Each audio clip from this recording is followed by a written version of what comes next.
Hi, I'm Arlene Sacks. I wrote this book, The Alchemy of Love and Marriage. What I'd like to do is point out two things about this cover. One is the word alchemy, and the other is the heart. And both of these have taken different elements and different pieces, and by putting them together, they've created something greater. Well, it won't take you long to figure out. It's really a metaphor for marriage or partnerships or relationships. And alchemy, for those of you who know, and I didn't when I started this, alchemy is the predecessor of chemistry. And in alchemy, which was really very magical, and I'm a great believer that marriage or relationships is sort of a balance between magic and logic. A little bit of magic, a little bit of logic. So in any case, in alchemy, again, similar to chemistry, which it morphed into, you have two elements. For example, let's say you've got copper and tin, or copper and lead, or two elements. And heated together, they make something else. But copper has a lot of purpose. It's important, it's strong, it helps whatever it needs to do. Same thing with tin or lead, strong, important. But when you put them together, and you need them separately, they make bronze, which is stronger than both. And that's actually part of my concept, in that marriage is really something that's greater than the sum of its parts. Parts are strong, you need them. Alchemy. This heart, and it's interesting, represents what I know as kintsugi. And kintsugi is a Japanese philosophy, and people really think they don't know what it is, but the minute I explain it to you, you go, oh yeah, I know what that is. And about a year and a half ago, Shakira wrote a song about kintsugi, and Taylor Swift wrote a whole song that dealt with alchemy. So somehow I'm in the in crowd, okay? But in kintsugi, so if you look at the heart, you will see that if you have a plate or a dish and you drop it and it goes into a million pieces, you say, oh, you know, I don't really need that, it's all broken, and you get rid of it. Or maybe you go to Home Depot and you buy super glue. And you still see the cracks, but it's together and you could use the dish. The Japanese decided that whatever glue or resin they were going to use, they were going to flow liquid gold in it. And when they put the pieces together and cleaned the pieces and let them dry, and it took months, sometimes years, to do it properly, what came about was prettier and more beautiful than just having a white heart or a red heart, because people love gold.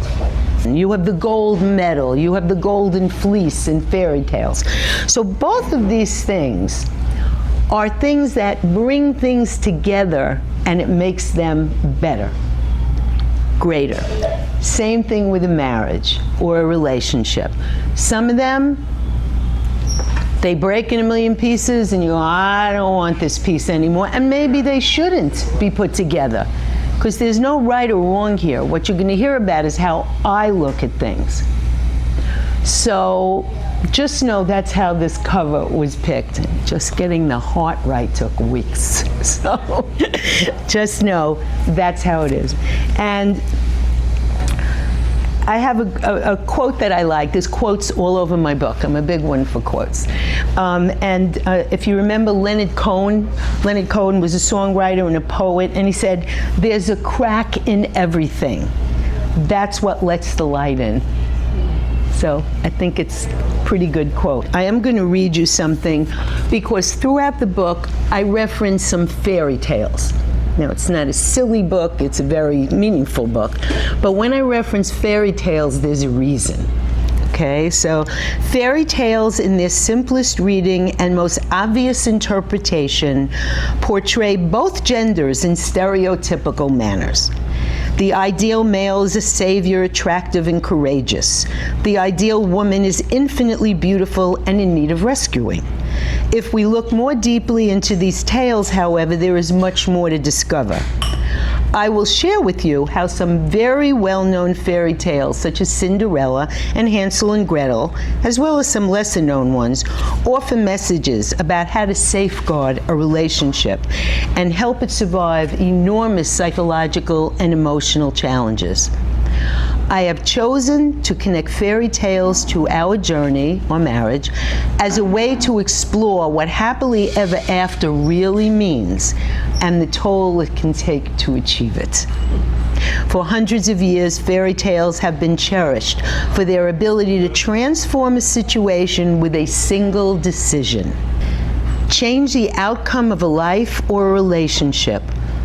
All of our favorite fairy tales include elements of good and evil, light and dark, dichotomies that serve as metaphor for our own life journey.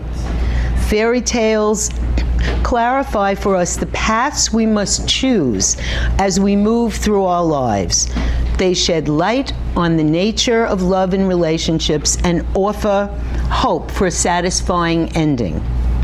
The characters in fairy tales tend to end up stronger than they began, having surmounted whatever spells or magic or simple misguided decisions they experienced along the way. So just know that fairy tales will appear. And as a matter of fact, I have three foci really in a marriage: the early years, the middle years, and the later years. And I use fairy tales sometimes to show how you get into something that I call the early years. So the early years in my marriage happened to last about 10 years before we got to the middle years.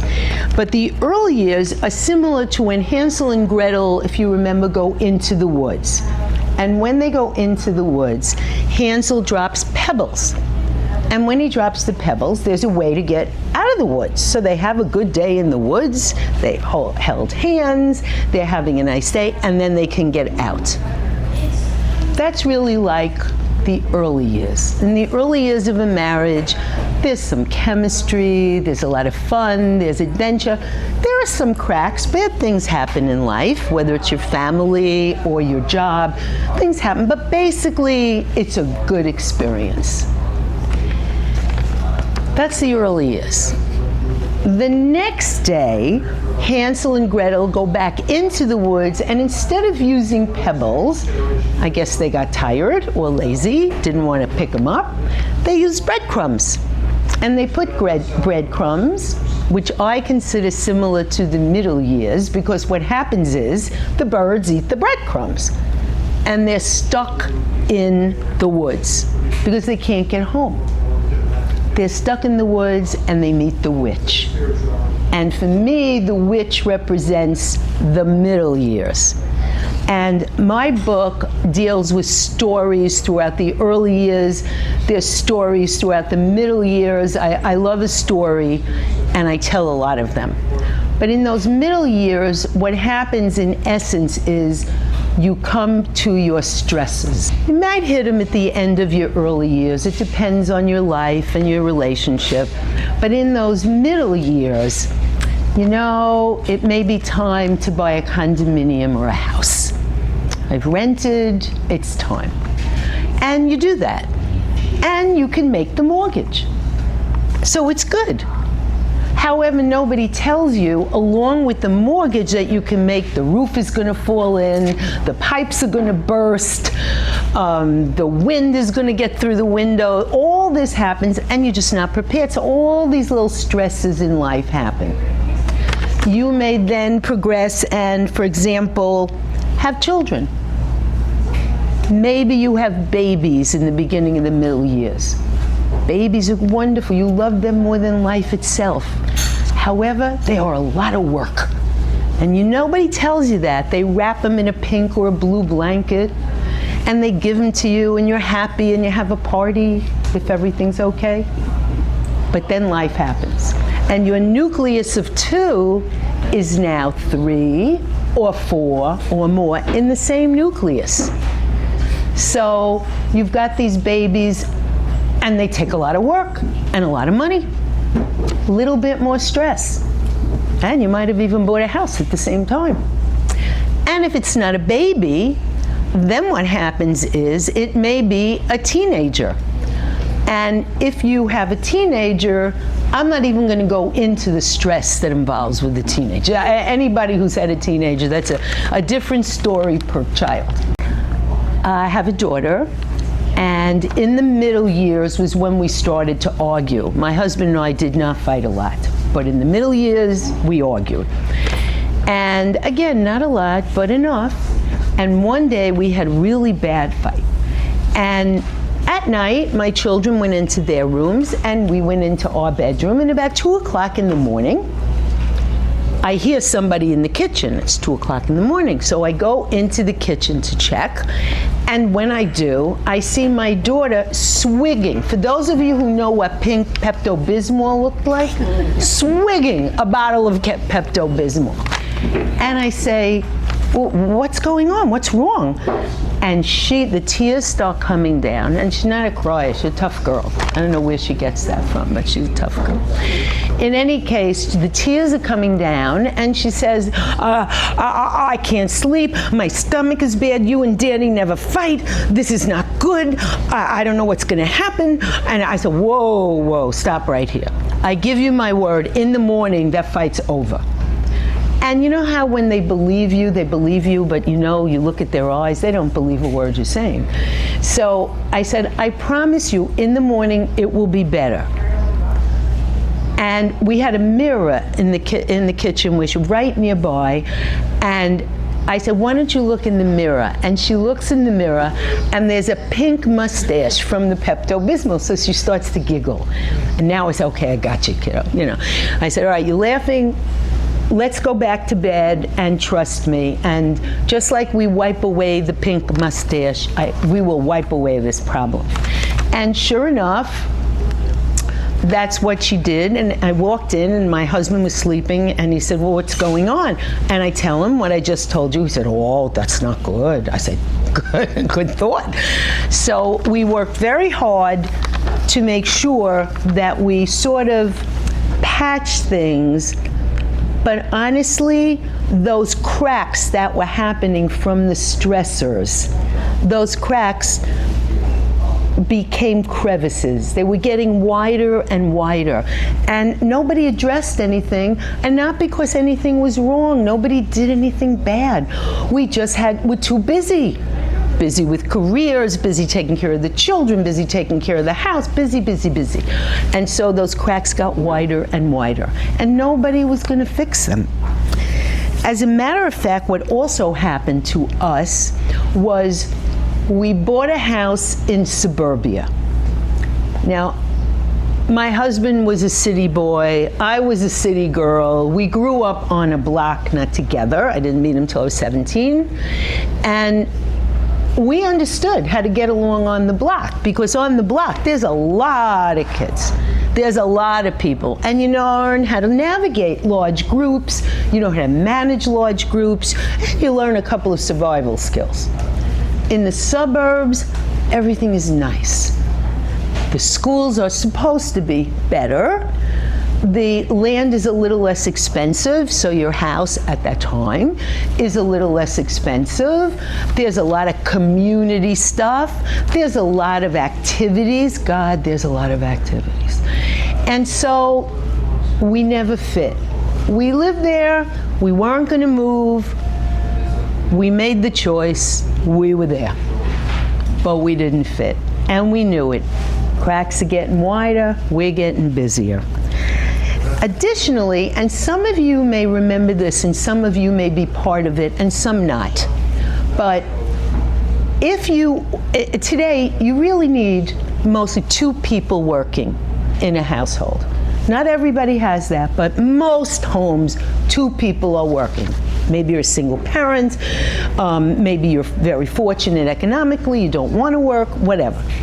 But 2 people usually work. And this is a generalization, but from my time, the generalization was, even if both of you worked, there was your job, but then when you came home, there was actually what sociologists call the second shift. You come home, well, I gotta get dinner. Oh, I didn't get dinner, this has to be. Oh, I gotta help homework. Oh, I gotta throw in the laundry. Oh, I gotta mow the yard, whatever. It's usually the female, but not always. But you have a second shift. And this becomes very big in resentment. Nobody says anything because you want to do these things and help. So you've got all this going on. It's the middle years. You got your stressors. And ours was getting wider and wider, and we were just busy. And I look at love the way I see it, Arlene Sacks. I look at love as you love somebody. I did. I loved my husband very much. You adore somebody. I adored him, not every day, but I adored him. And then there's an element of being in love, and that's a little different. That becomes between two people. That's in love, and that's the magic. And that was gone. I loved my husband. I will always love my husband. I adored my husband. But there was no more the in love. And we were separate without separating. And so, towards the end of the middle years, I said, I'm not happy, this is not good, there's no love in this house. And if there's no love in this house, we shouldn't be in this house. And so one night I said to my husband, exactly what I said to you, except I ended with, and you have to leave. And he just looked at me like I landed from Mars, you know, I have to leave. Now my husband worked very hard in that house. It was his house as well. And I said yes, and it took about 6 days for us to at least converse. And he was already in the guest room, and I was in the bedroom. And at the end of 6 days, he said to me, okay, we have to talk. I'm going to leave. You're right. I'm not happy either. We can't live like this. It isn't healthy. It isn't good. And I'll leave. So he packs like a backpack, and off he goes. He closes and he gets in his car, and my kitchen has glass on one side that faces the cars where they park. He gets in his car and he drives down the street to the stop sign, and I can see my entire life is changing in front of my eyes. I mean, he's gone. We're 47 and I knew him at 17. He's gone. This is big. So he gets to the stop sign, and all of a sudden he turns the car around and he comes back, and I go, what are you doing? And he said, you're right, I understand, we can't stay married, I just don't know how to do this. And he says, so you have to help me. Now I really think he's insane. How am I gonna help you? You're supposed to leave. But he said, no, I'm leaving, but you have to help me. I don't know how to do this. I know I need to do it, I don't know how. So he said, could we at least have a meal and discuss how I'm supposed to do this? So I'm looking and I go, oh, okay, we'll go have a meal. I knew it was over and we were done, and he did too. We have this meal, and we go to a restaurant way out of our area, a little quiet French bistro, very nice. And he says what again, what I just said to you. And he said, okay, we're having dinner. You have to tell me how I do this. Now I'm dancing here. I don't know what I'm supposed to say. But I said, you know what? I have a plan. And I'm making this up, believe me. I'm making all of this up. I have no idea what I'm saying. I said, but I have a plan. And we have always been able to talk. And so there are things that you have been doing, you've become whatever things I have been doing. So I want to go sit on a park bench or a bench by a cafe con leche stand, because I drink a lot of cafe con leche. I live in Miami, best coffee in the world. So I said, we're going to have a cafe con leche, we're going to sit on a bench or a park bench. In my book, I use park benches throughout the book. So I said, we'll talk. And I'm going to talk first, and you're going to listen. And then once I've said what I want to say, you're going to either process, or you're going to say, nah, I don't want to do this, and we're done. Or I'm going to listen to you talk. And so we spent every morning at 6:30 in the morning on a bench, at least 3 months, figuring out what was wrong. He had become selfish because nobody paid any attention to him. But he not only lost me, he was losing his children. Now, they loved him. He was their father. He was a good father. But he didn't listen because he became selfish. And he had colleagues in his office who were wonderful. And he wrote the check, so they weren't going to argue with him, but they started stepping back from him. And as he was drowning, they let him drown. So you got 3 different things going on here. It isn't just Arlene. So we talked about it, and he understood. And it's interesting because at one point, we were sitting on the bench, and he was a smart guy. He said, you know, how do I know some of this that you're saying, especially about the children, is real? And I said, you're right. I could be creating this and you wouldn't know. So here's my cell phone. Call your child. So he did. He called his daughter in the book, and she said, you know, Daddy, I love you. And I said, believe me, she knows nothing about this. I didn't say a word. Tell her we're having a conversation. I'm bringing these things up and you need to know, which he did. And she said twice, maybe 3 times, I don't want to say anything. I love you. I'll get in trouble. She was in college already. She's getting in trouble. She said, but I don't want to tell you, and I don't want you to be mad. He said, I promise I will not be mad at you. And she says the same thing again. He said, I promise I will not be mad at you. And she says it again. He says, I will get mad at you if you don't answer me. So she said, and I wrote about it, I love you, Daddy. You were the best father, but you really acted like an asshole some of the time. And you made it hard. And he said, thank you, I appreciate it. He put down his coffee, and he said, we have to go. I can't speak anymore. And I believe at that moment, although we had been working towards it for several months, that was the moment. That was it. That was like what you call the icing on the cake. We had built the cake. And he sat down and he said, okay, I have to change. And I said, let me be honest with you. I'm no hero in this.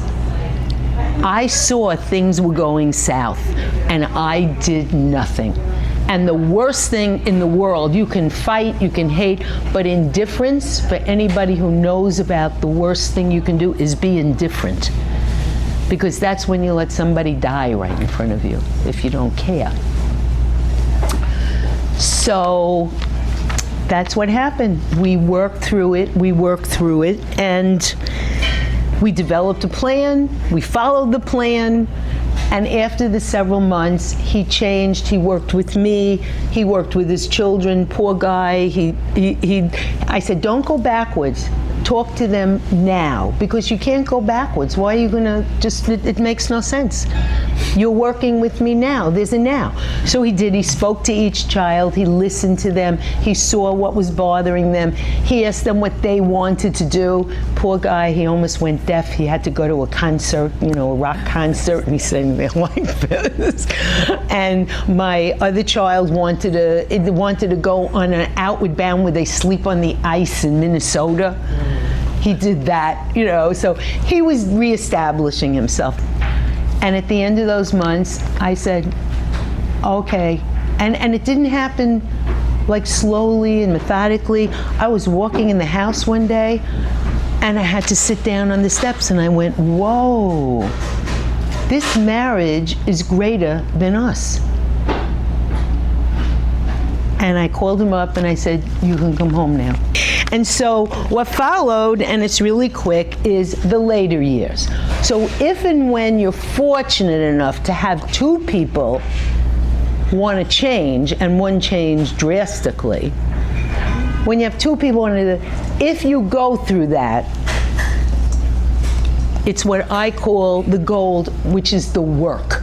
If you go through the work, it's more beautiful. And you look at the imperfections you have as your history. Because everything was great for the last 20 years. We're in this great space, because we've been to hell and back. So we're in this great space, and I walk up to him one day and I said, you know, this is a ridiculous thing that I'm going to suggest. And he said, okay. So I said, we need to have a party because they canceled this TV nighttime soap opera I watch called Dynasty. So I said, okay. So I gather a couple of my friends who were as crazy as me, and I said, this is what I want to do. And they said, great. I said, but I need you guys to do something because I have a full-time job. So I'll host it. I'll buy all the food. I'll buy all the wine. No, I'll buy champagne. So I get champagne. I get all the food catered. It's fabulous. I'm going to have a party. We turn all the seats. I take the couches out. We're watching this. Everybody gets dressed up, but one of my friends owned a carpet store. And what he did was he got a strip of red carpet. So when you got out of your car to come into my house, you walked up the carpet. So and was Alexis character? Wait, it gets right. It's worse. The ABC talks to my friend, and they sent these full life-size cardboards of the characters. So at that time, one of them had an old Polaroid. So when you came in on the red carpet, you took your picture with the characters. That's awesome, I know. But they also sent the pictures of these characters, the size of what you would have pictures of your family. So we taped all these people over my family pictures. So when you walked in, you were thinking these people live there, and you're taking pictures of them. And one of the girls actually taped the theme. So that when you open the door, they played the theme. But anybody who ever talks about the Sacks dynasty, there's a smile on, because it was so ridiculous. But it was fun. I really, there was the early years, there were the problems. They got resolved. It wasn't easy, it was horrible. And the last 20 years were great.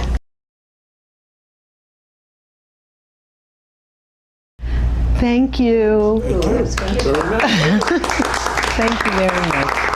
I appreciate it.